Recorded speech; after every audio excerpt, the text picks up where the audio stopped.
Good evening, dear Sangha.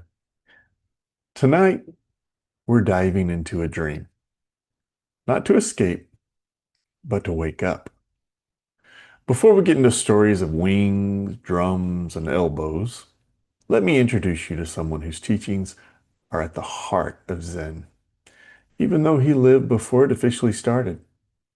The 4th century BCE Daoist sage, Zhuangzi. He wasn't called a Zen master, but his wild clarity, laughter, and paradoxes are a deep part of Zen's DNA. Zhuangzi didn't create doctrines. He gave us butterflies, skulls, pot drums, and riddles. His teachings invite us not to grasp truths, but to dance with them. He reminds us, with a touch of mischief, not to cling, but to let go. Zen's roots twist through Zhuangzi's soil. His voice echoes in Sung San's grin, hums through Thich Nhat Hanh's poetry, and tickles us into a don't-know mind with surprising tenderness. Tonight, we walk with Zhuangzi, not as historians, but as fellow dreamers. Zhuangzi once dreamed he was a butterfly, fluttering joyfully without knowing he was Zhuangzhou. Upon waking, he wondered, was he Joe who dreamed he was a butterfly? Or a butterfly dreaming he was Joe? He wrote, "Between Joe and a butterfly, there must be some distinction. This is called the transformation of things." This isn't a puzzle to be solved. It's a mirror reflecting our illusion of permanence. Identity slips, the butterfly and the man, they are one dance, a swirl of existence where self is never fixed. From here, let's turn to another one of Zhuangzi's teachings, this time one of loss and transformation. When Zhuangzi's wife died, his old friend Hui Shi came to console him. Yet he found Zhuangzi sitting on the ground, drumming on a pot and singing. Hui Shi was appalled. "She raised your children. You grew old together. Not even tears, but singing?" Zhuangzi replied, "When she died, how could I not grieve? But then I looked back. Before she had life, before form, before vital energy, in that formless realm, something changed. Energy appeared, form emerged, life began. Now another change brings death. This is like the 4 seasons. She is lying down to sleep in a vast room. If I wailed and sobbed, it would show I hadn't understood fate. So I stopped." This is not coldness from Zhuangzi. It's surrender. He doesn't deny grief. He transforms it.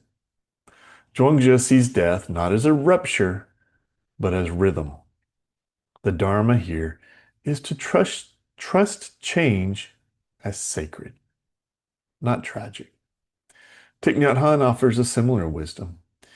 We are here to awaken from our illusion of separateness.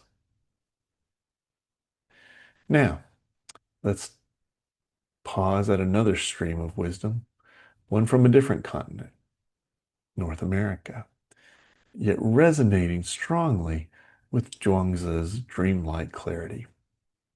The great American poet Walt Whitman, in his collection of poems, Leaves of Grass, also sings about death.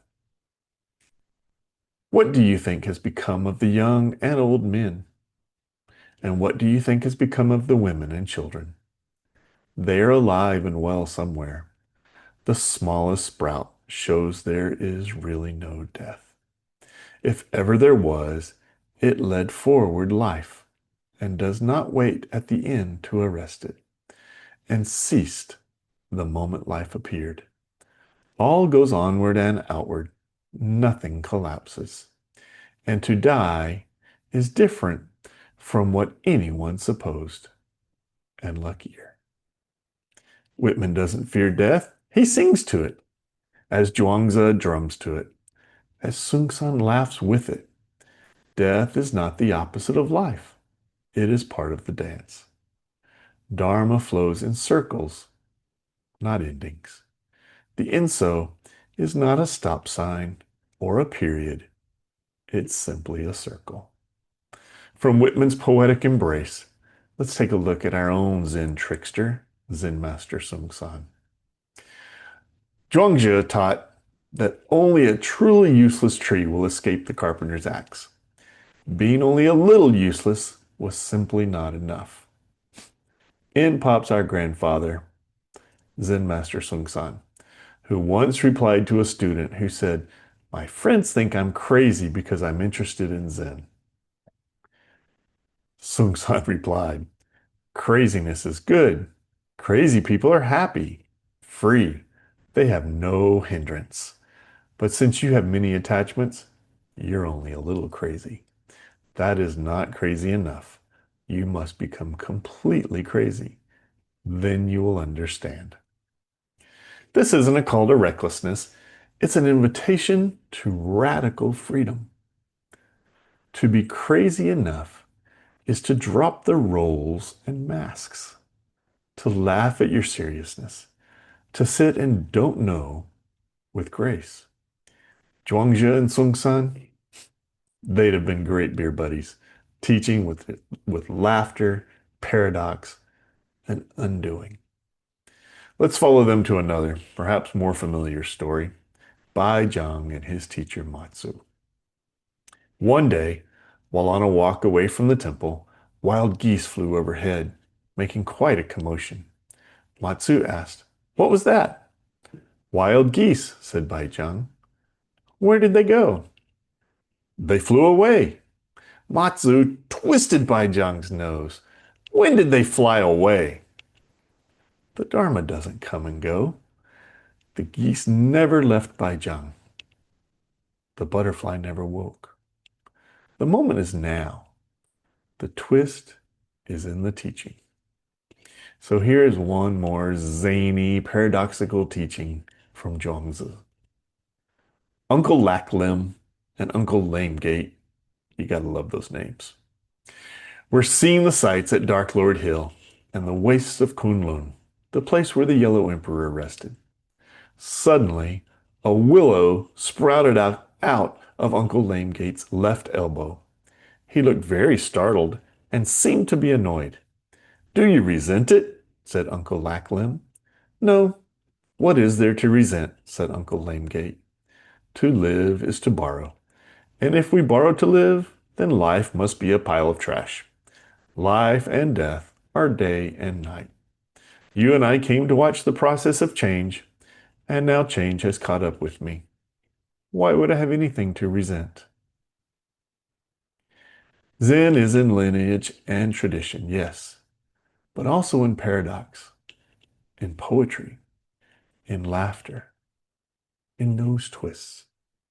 It lives in Whitman's verse, Zhuangzi's butterfly, Sun San's grin, and Nyat Han's bell.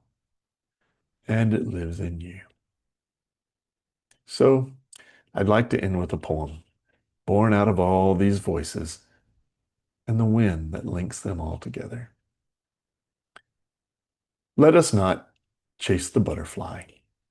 Let us become the breeze that carries it. Let us not explain the twist of the nose. Let us feel the Dharma in the turning. Let us not mourn the geese flying away. Let us fly without knowing where. Zen is not a temple. Zen is a tea house laugh, a song on a broken pot, a question that undoes the questioner. Tonight, may we be a little crazy, a little tender, a little open to the dream. Let Zhuangzi's whisper through the rice fields. Let Sung San grin from the moon. Let Whitman hum through the leaves. Let Thich Nhat Hanh press palms together in mindful silence. And you, dear Sangha, may you wake up laughing.